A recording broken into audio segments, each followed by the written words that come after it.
भारतीय भूगोल में आज से मैं एक नए अध्याय की शुरुआत करने जा रहा हूँ। आज से हम भारत की मिट्टियों के बारे में चर्चा करेंगे। भारत में कुल 8 प्रकार की मिट्टियाँ पाई जाती हैं, लेकिन भारत की मिट्टियों के बारे में चर्चा करने से पहले हमें मालूम होना चाहिए कि मिट्टी क्या होती है, मिट्टी कैसे बनती है, मिट्टी किन किन घटकों से मिलकर बनती है। जब तक हम मिट्टी के बारे में अच्छे से पढ़ेंगे नहीं, तब तक मिट्टी के प्रकार के बारे में पढ़ेंगे तो अच्छे से समझेगा नहीं। तो आज की इस वीडियो में हम मिट्टी के बारे में अच्छे से चर्चा करेंगे, मिट्टी क्या होती है उसके बारे में अच्छे से पढ़ेंगे। समझ में आ गया? मैंने पार्ट में वीडियो बनाए हैं, उसका लिंक आपको नीचे डिस्क्रिप्शन में, नहीं तो प्लेलिस्ट में जाके भारत की मिट्टियों का सभी वीडियो आप एक साथ देख सकते हैं। तो चलो लेक्चर शुरू करते हैं और समझते हैं। मिट्टी को क्या कहा जाता है? मृदा कहा जाता है, जिसे अंग्रेजी में सॉइल कहते हैं। मिट्टी को क्या कहा जाता है? मृदा कहा जाता है, जिसे अंग्रेजी में सॉइल कहते हैं। समझ में आ गया? चलो समझते हैं। मृदा शब्द की उत्पत्ति लैटिन भाषा के शब्द सोलम से हुआ है। ये जो सॉइल शब्द है ये कहाँ से आया है? सॉइल यानी कि मृदा शब्द की जो उत्पत्ति है लैटिन भाषा से आया है। लैटिन भाषा के शब्द सोलम से हुआ है। समझ में आ गया? मृदा शब्द की उत्पत्ति यानी सॉइल शब्द की उत्पत्ति लैटिन भाषा के शब्द सोलम से हुआ है, जिसका अर्थ फर्श होता है। सोलम का अर्थ क्या होता है? फर्श। फर्श का मतलब फ्लोर यानी कि जमीन। समझ में आ गया? मृदा को सरल भाषा में मिट्टी कहते हैं। मृदा को सरल भाषा में मिट्टी कहा जाता है और मिट्टी के अध्ययन को पेडियोलॉजी या मृदा विज्ञान कहते हैं। जब आप मृदा के बारे में यानी मिट्टी के बारे में जब आप पढ़ाई करोगे तो उसे अंग्रेजी में पेडियोलॉजी कहते हैं और हिंदी में मृदा विज्ञान कहते हैं। समझ में आ गए? आगे समझते हैं। मिट्टी और मृदा में फर्क होता है। मिट्टी और मृदा में फर्क होता है। कैसे फर्क होता है? एग्जाम्पल से समझो आप। संक्षेप में कहें तो कुम्हार जो उपयोग में लाता है वह मिट्टी है और किसान जो उपयोग में लाता है वह मृदा है। जो मिट्टी एक कुम्हार उपयोग में लाता है वो मिट्टी कहा जाता है, क्योंकि उसमें उपज की कोई ज़रूरत नहीं होती है, क्योंकि कुम्हार क्या करता है? मिट्टी के बर्तनों के लिए उपयोग करता है। लेकिन जो किसान उपयोग करता है वो क्या करता है? उपज के लिए करता है, यानी अनाजों को उगाने के लिए, यानी पौधों को उगाने के लिए उपयोग करता है। इसीलिए जो मिट्टी का उपयोग किसान करता है, यानी जिस मिट्टी का उपयोग किसान करता है उसे हम लोग क्या कहते हैं? मृदा कहते हैं। समझ में आ गए? आगे समझो। मिट्टी का निर्माण शैल चूर्ण से होता है। मिट्टी का जो निर्माण है किससे होता है? शैल चूर्ण से होता है। शैल यानी कि पत्थरों के चूर्ण से होता है, यानी पत्थरों के टूटे हुए कणों से होता है। परंतु शैल चूर्ण ही मात्र मिट्टी नहीं होती है, यानी जो पत्थर के छोटे छोटे कण होते हैं, टुकड़े होते हैं, जो चूर्ण होता है उसे मिट्टी नहीं कहा जाता है। मिट्टी का निर्माण जो होता है शैल चूर्ण से होता है, यानी पत्थर के चूर्ण से होता है, लेकिन पत्थरों का जो चूर्ण होता है उसे मिट्टी नहीं कहा जाता। याद रखना, जब तक मिट्टी में पौधे को उगाने की क्षमता ना हो तब तक वह अनुपयोगी रहती है। यानी कि जो पत्थर का चूर्ण होता है, शैल चूर्ण होता है, उसे मिट्टी नहीं कहा जाता है। कब तक नहीं कहा जाता है? जब तक उसमें पौधे उगाने की क्षमता ना हो तब तक उसे मिट्टी या मृदा नहीं कहा जाएगा। समझ में आ गए? वनस्पतियों की जड़ें, वनस्पतियां यानी जो पेड़ पौधे की जड़ें होती हैं। खरपात यानी जो पत्तियां, पेड़ पौधों की जो पत्तियां टूटी हुई होती हैं, सूखी हुई होती हैं, उसे खरपात कहते हैं। प्राणियों के मृतावशेष यानी जो प्राणी मर जाते हैं, जमीन में जो छोटे कीड़े मकोड़े होते हैं उसे हम क्या कहते हैं? प्राणियों के मृतावशेष आदि घटक पानी के कारण सड़ जाते हैं। उनका विविध जीवों द्वारा भी विघटन होता है, जैसे केचुआ, दीमक, कनखजूरा, चींटियां आदि विघटित हुए पदार्थों को जीवांश कहते हैं, जिसे अंग्रेजी में ह्यूमस कहा जाता है। ह्यूमस बहुत ही इंपॉर्टेंट टॉपिक है मृदा में। ह्यूमस क्या होता है आप इसको समझ लो, बहुत ही इंपॉर्टेंट है ह्यूमस। ह्यूमस क्या होता है? वनस्पतियों की जो जड़ें होती हैं और खरपात प्राणियों के मृतावशेष, यानी जो प्राणियां मर जाती हैं उसे हम लोग प्राणियों के मृतावशेष कहते हैं। आदि क्या होता है? पानी के कारण सड़ जाते हैं। उनका विविध जीवों द्वारा विघटन होता है। जो भी वनस्पतियों की जड़ें होते हैं, खरपात होते हैं, प्राणियों के मृतावशेष होते हैं, वो क्या होता है? पानी के कारण सड़ जाते हैं और सड़ने के बाद उनका विविध जीवों द्वारा, जो भी जीव होते हैं उनका विघटन होता है, यानी वो घुल जाते हैं। समझ में आ गया? विघटन होने के कारण क्या होता है, जैसे उनको सड़ने के बाद विघटन कौन करता है, जैसे कि केचुआ, दीमक, कनखजूरा, चींटियां, ये सब क्या होता है, विघटित हो जाते हैं। विघटित हुए पदार्थों को जीवांश कहते हैं, यानी जिसे ह्यूमस कहा जाता है। अंग्रेजी में से क्या कहते हैं, जीवांश को ह्यूमस कहा जाता है। ह्यूमस क्या होता है, वनस्पतियां, खरपात, जीवांश, ये सब विघटित होकर जब सड़ के मिट्टियों में यानी सैल चूर्ण में मिल जाते हैं तो उसे जीवांश कहा जाता है। समझ में आ गया? जिसे अंग्रेजी में ह्यूमस कहते हैं।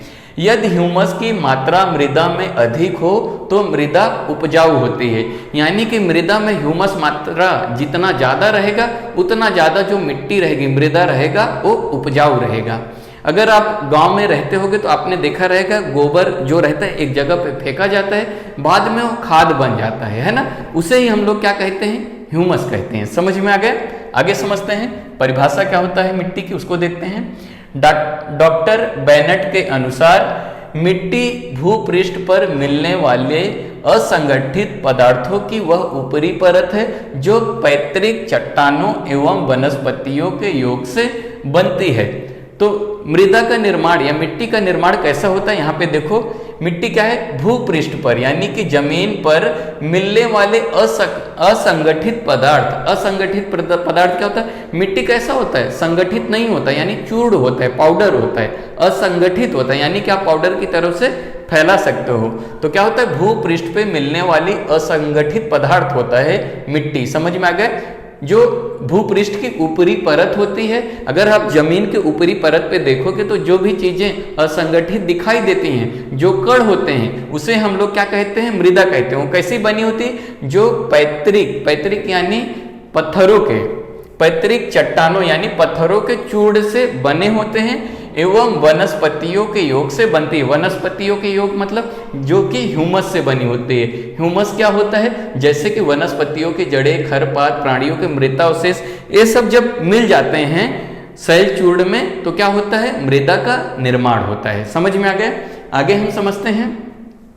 प्राचीन काल में मृदा को दो उप विभागों में रखा जाता था। अगर हम बात करें मृदा को, मिट्टी को दो भागों में रखा जाता था प्राचीन काल में। वो दो विभाग कौन सा है, पहला है उर्वर और दूसरा है ऊसर।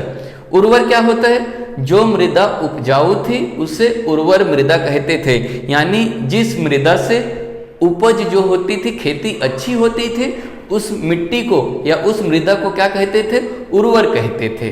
और ऊसर क्या होता है, जो मृदा अनुपजाऊ थी उसे ऊसर मृदा कहते थे, यानी कि जिस मिट्टी से कुछ भी उपज नहीं होता था उसे क्या कहा जाता था, ऊसर कहा जाता था। समझ में आ गया? आगे समझते हैं। मृदा की निर्मिति के लिए आवश्यक घटक, यानी कि जब सैल चूर्णों से क्या होता है, मृदा का निर्माण होता है, लेकिन सैल चूर्ण ही मृदा नहीं कही जाती है। तो मृदा का निर्माण किन घटकों से होता है, आइए समझते हैं। तो मृदा का जो निर्माण है उसके लिए कुछ घटक होते हैं, जैसे कि मूल चट्टान। मूल चट्टान यानी कि पत्थरों का चूर्ण चाहिए। मिट्टी के निर्माण के लिए पहला घटक क्या चाहिए, सैल चूर्ण चाहिए, जिसे हम कहते हैं मूल चट्टान। दूसरा चाहिए जैविक घटक या कार्बनिक पदार्थ है ह्यूमस।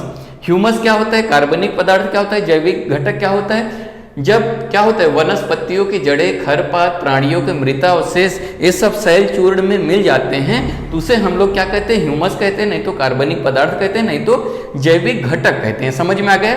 तो मृदा की निर्मिति के लिए आवश्यक घटक में सबसे पहले सैल चूर्ण चाहिए होता है, उसके बाद जैविक घटक उसमें मिक्स होना चाहिए, उसके बाद वनस्पति यानी पेड़ पौधे के जो खरपात हैं वो भी उसमें सैल चूर्ण में मिल जाना चाहिए।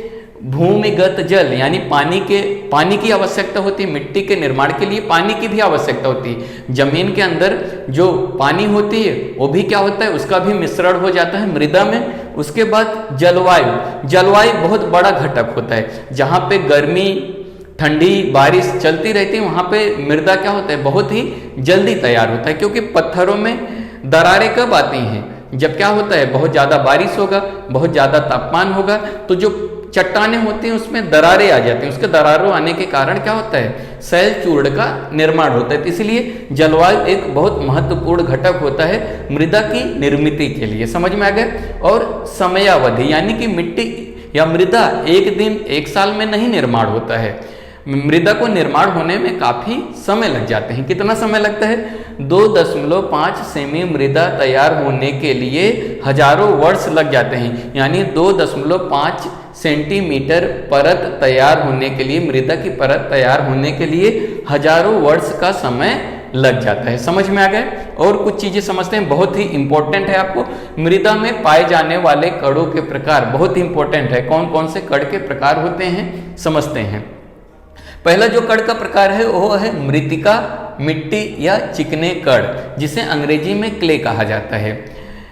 मिट्टी का जो सबसे छोटा कण होता है उसे हम लोग कहते हैं मृत्तिका, मिट्टी या चिकने कण। सबसे जो छोटा कण होता है, बहुत ही सूक्ष्म कण होता है, उसे हम क्या कहते हैं? मृत्तिका कहते हैं या मिट्टी कहते हैं या चिकने कण होते हैं। याद रखना, मिट्टी जितना ज़्यादा बारीक होगा, जितना ज़्यादा सूक्ष्म होगा, उसका पानी सोखने की क्षमता उतना ज़्यादा होता है।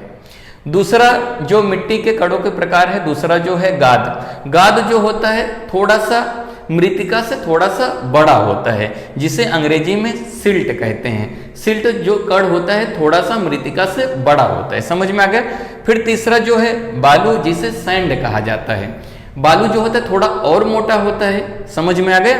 फिर चौथा है बजरी, जिसे ग्रेवेल कहते हैं। बजरी जो होता है छोटे छोटे कंकड़ होते हैं। आपने बालू में देखा रहेगा, छोटे छोटे पत्थर जो निकलते हैं उसे हम लोग बजरी कहते हैं। तो मिट्टी के कणों के प्रकार की बात करें तो सबसे जो सूक्ष्म कण होता है वो मृत्तिका होता है, उसके बाद गाद होता है, उसके बाद बालू होता है, उसके बाद बजरी होता है। एग्जाम में पूछा गया है, अच्छे से इसको समझ के रखना।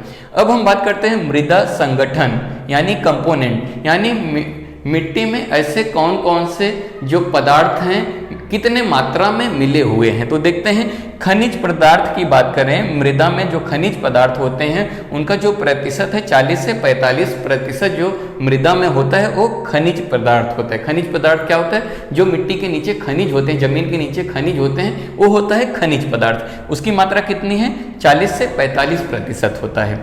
आगे बात करते हैं कार्बनिक पदार्थ या ह्यूमस। ह्यूमस की मात्रा कितनी होती है मृदा में? 5 से लेकर 10% तक होती है। मृदा में ह्यूमस की मात्रा जितना ज़्यादा रहेगा वो मृदा उतना ज़्यादा उपजाऊ होती है। याद रखना। थर्ड है मृदा जल, यानी कि मृदा में जल की मात्रा कितनी होती है? तो 25% होती है। मृदा वायु, यानी मिट्टियों के अंदर, मृदा के अंदर क्या होता है? वायु होता है, यानी हवा होता है। उसकी मात्रा कितनी होती है? 25% होती है। तो वो याद रखना बच्चों, बहुत ही इंपॉर्टेंट है।